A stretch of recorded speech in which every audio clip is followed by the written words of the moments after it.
देवी दीप्यं पितृच्यतां येषो दीपाय नमो श्री गुरुवे नमो।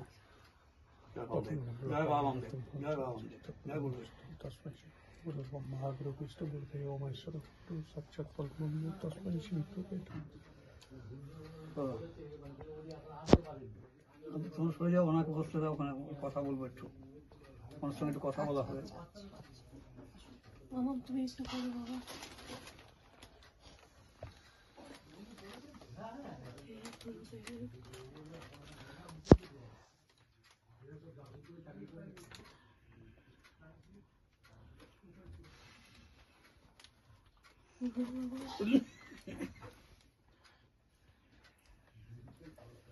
ঠিক আছে, এসেছেন কিসের জন্য? আমি তোমার সঙ্গে দেখা করতে, আপনার সঙ্গে দেখা করতে এসেছি বাবা। আমার সঙ্গে দেখা করতে এসেছি। আপনার শরীরটা খারাপ, জন্য মেয়েকেও দেখাবার ইচ্ছে ছিল। এই হচ্ছে মেয়ে। তোর নাম কি রে? ইহিনা। হ্যাঁ, ইহিনা মুখার্জি। গিহিনা? ইহিনা।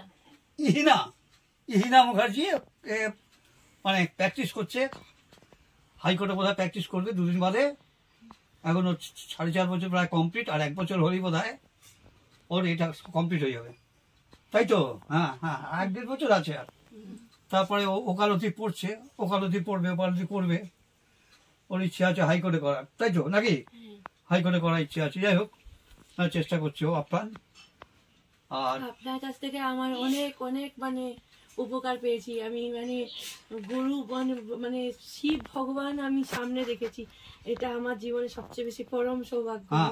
আমি যেভাবে আপনাকে ওই সময় পেয়েছিলাম, আমার যে প্রবলেম ছিল সে সময় আমি এমন ভাবে আপনাকে পেয়েছিলাম, আপনি না থাকলে আমি বাঁচতে পারতাম না। আপনারই যেন মনে হতো, যেন আপনি যেন আমার মানে মাথায় যেগুলো আসতো সেগুলো যেন মনে হতো ভালো। যখনই মনে হতো কোনো টেনশন হচ্ছে, কি করবো, সঙ্গে সঙ্গে যেন মনে হতো আপনি সলিউশন।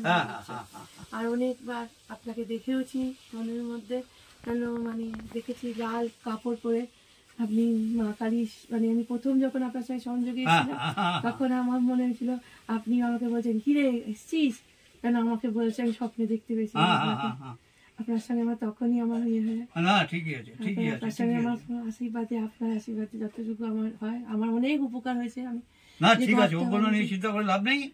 আগে বাড়ো, আগে বাড়ো, এসব করেছি লাভ নেই। এগুলো তো আমি ঠিক পছন্দ করি না, এগুলো পছন্দ করি না। নিজেরটা নিজে করো। এই তো নিজের চেষ্টা নিজে বড় হয়েছে, বলো। এই যে প্র্যাকটিস করতে যাবে আর 2 দিন বাদে, এ তো নিজের চেষ্টা করবে। সুতরাং নিজের চেষ্টা যা করা করো, আর 5 জন লোককে জানানোর কোনো প্রয়োজন নাই।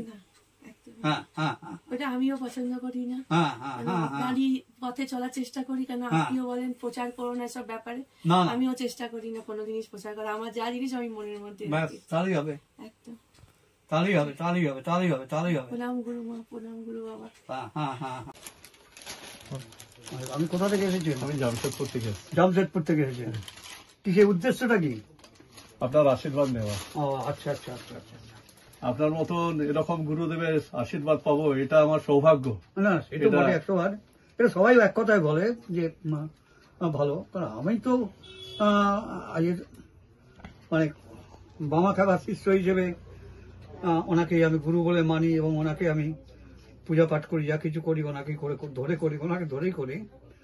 উনি ছাড়া তো আমার জীবনে আর কেউ নেই। আর এতটা পথ উঠেছি সেটাও একটাই মাত্র কারণ, ওনার জন্য। আর আমি মা তারাকে বলেছিলাম, মা আমি একটা অখ্যাত গ্রামে বাস করি, সেটা হচ্ছে রাজপুর। তো ওখানে একটা শ্মশান আছে, ওই শ্মশানে আমি 32 বছর থেকেছি শ্মশানে, এবং পূজা পাঠ মাকে যা কিছু করা ওখান থেকেই করেছি। সেই হিসেবে শ্মশানটাকে আমি বেশি লাইক করি। শরীর খারাপ হয়ে গেছে বলে এখন যেতে পারছি না, কিন্তু আমি তো ওই গরম পড়লেই আবার চলে যাবো, ঠিক আছে না? হ্যাঁ, আপনার মতন গুরুদেব লোকে পেয়ে তো সৌভাগ্য যে প্রত্যেকের কিছু না কিছু।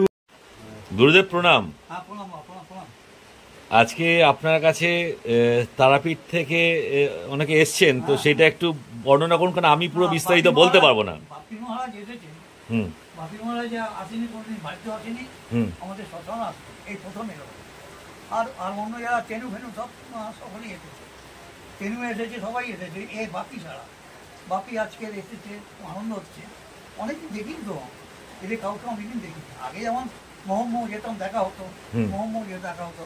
এবারে শরীরটা খারাপ, তোমার জানো, শরীরটার জন্য আমি কিচ্ছু করতে পারি না, হ্যাঁ, একদম কোথাও যেতে পারি না। এবং ডাক্তারের স্ট্রিক্টলি আছে যে কোনো জায়গায় যেতে পারবেন না, ঠিক আছে। এই অবস্থায় ওই ঠাকুর ঘরে যাই মাঝে মাঝে, তাও মানে বেশি নয়। ঠাকুর ঘরটা ভাঙা হচ্ছে, নতুন করে তৈরি হবে, হ্যাঁ, ঠিক আছে, ওটা কোনো ব্যাপার নেই। আর বাপি মাছ জিজ্ঞেস কর, বাপি মাছ। নমস্কার, আমার দাদু আমাদের তারাপীঠে যখন যেত মায়ের, আমাদের ভবতারিণী শ্মশানকালীর আশ্রমে, দাদু আমাকে কোলে করে দিয়ে যেত। আর আমার বড় মহারাজ বকতো, এইসব কি সব করাচ্ছ, আর আমি নাছরবান্ধা, দাদুর পিছনে ছাড়তাম না। আমার মনে পড়ে ওই যে আমাদের ভবতারিণী ছোট্ট চিমটিটা, দাদু তখনকার দিনে সাইকেলে করে আমাদের আটলা গ্রামের যে কামারের কাছ থেকে ছোট্ট আমার এনে দিয়েছিল সেই চিমটি। সেই চিমটি তো এখন ব্যবহার করা হয় না, মায়ের হাতে আছে, দাদুর দেওয়া ছোট্ট চিমটি। তো আমি সবাইকেই বলি, আমার দাদু একটু অসুস্থ, আর এইসব অসুস্থ তো বড় কথা না, দাদু যেন খুব তাড়াতাড়ি সুস্থ হয়ে যাক, আর এটা হয়েও যাবে।